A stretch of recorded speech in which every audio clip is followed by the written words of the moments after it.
सत्यजित नाम का यादव रहता था। वो भगवान भास्कर की इतनी पूजा करता था, इतनी पूजा करता था कि भास्कर भगवान जब तक महाराज पूरब से पश्चिम में नहीं आ जाते थे तब तक वो अपनी नजरें नहीं हटाता था।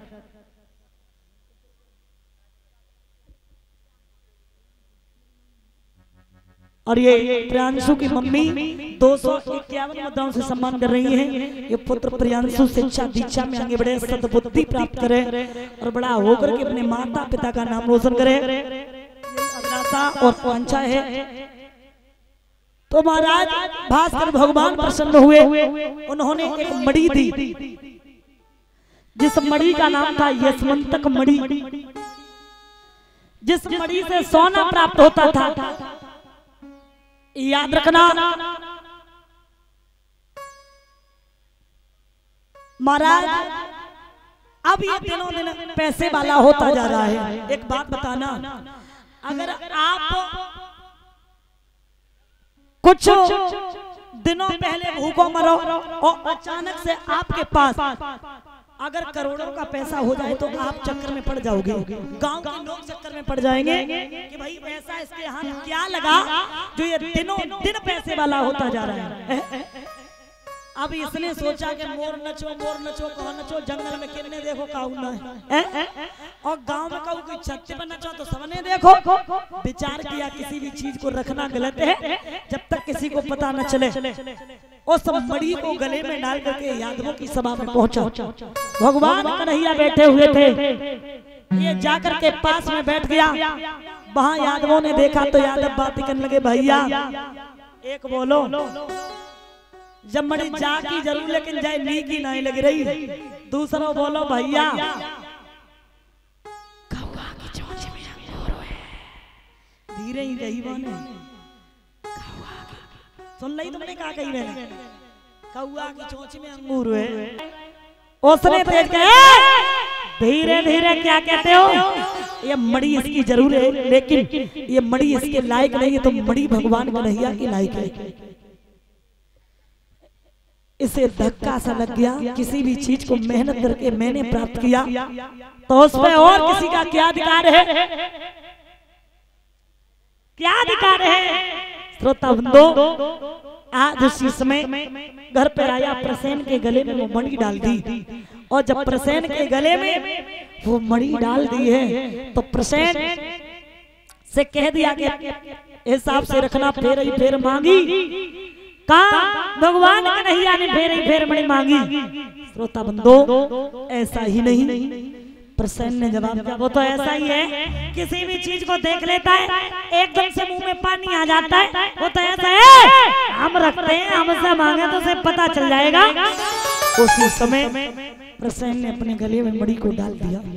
ये 101 मुद्राओं सम्मान कर रहे अमित यादव सहानापुर से सुख और संपत्ति प्रदान करे, राधा रानी दया दृष्टि में क्या सभी इच्छाएं पूरी करती रहे।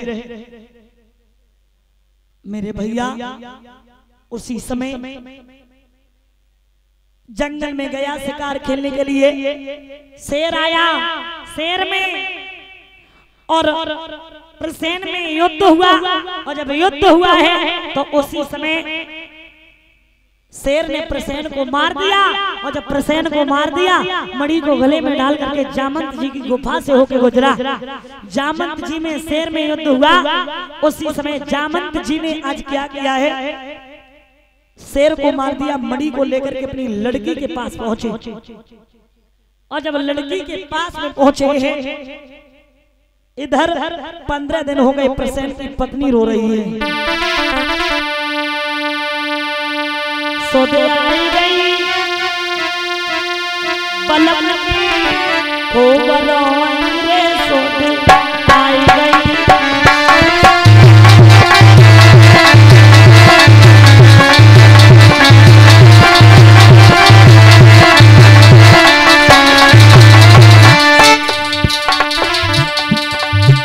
सोते आई गई खूब रोई, सोते आई गई।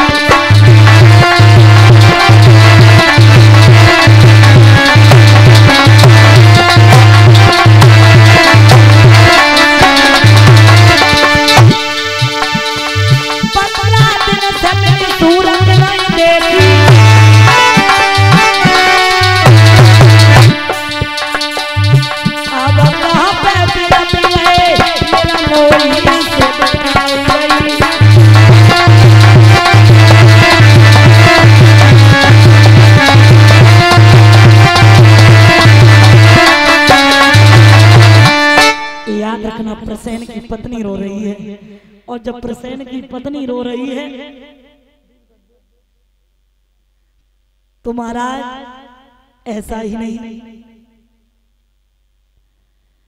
इधर सत्राजित की पत्नी अपने पिया के पैर दबा रही है। और देखिए पत्नी जब अपने पति को शाम को भोजन खिलाती है और पास में जब बैठती है ना तो वो जरूर जो देवर की मट्टी उनाई मिली धोखे से मोहते नहीं करिए, चुप रहो, जे बातें छिपती ना है। हाय दैया जो कही जे बातें छिपती ना है, इसका मतलब है हमें नहीं बता ले। पता है पति के सामने ना सिर भी काट के रख दूं तब भी अपना नहीं होगा। आज पता चल गया, आज पता चल गया, मर जाऊंगी अपने मायके चली जाऊंगी, कभी तुम्हारे साथ नहीं रहूंगी, कभी नहीं रहूंगी।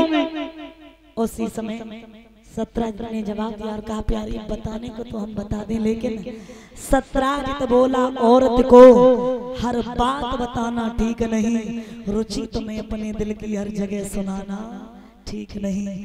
नारी एक ऐसी विदुषी है, ये लज्जड़ इन पे आता है, और नारी के पेट में बात तो क्या पानी भी नहीं। महाराज लिखा भी जैसो भजन मेरा नाम न हो ओ भजन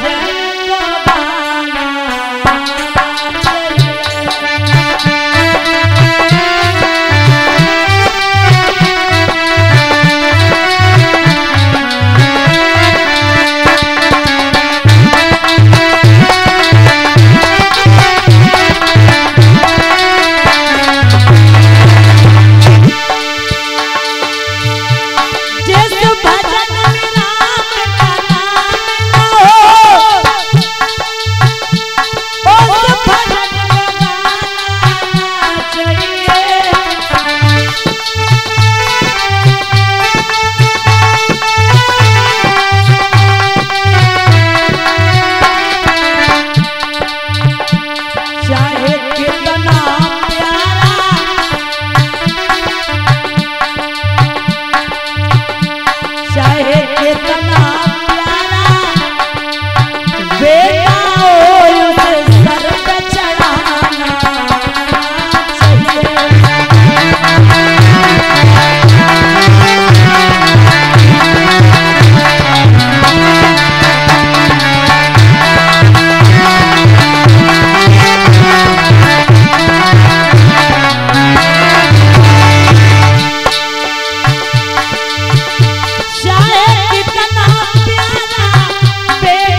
उसको सताना।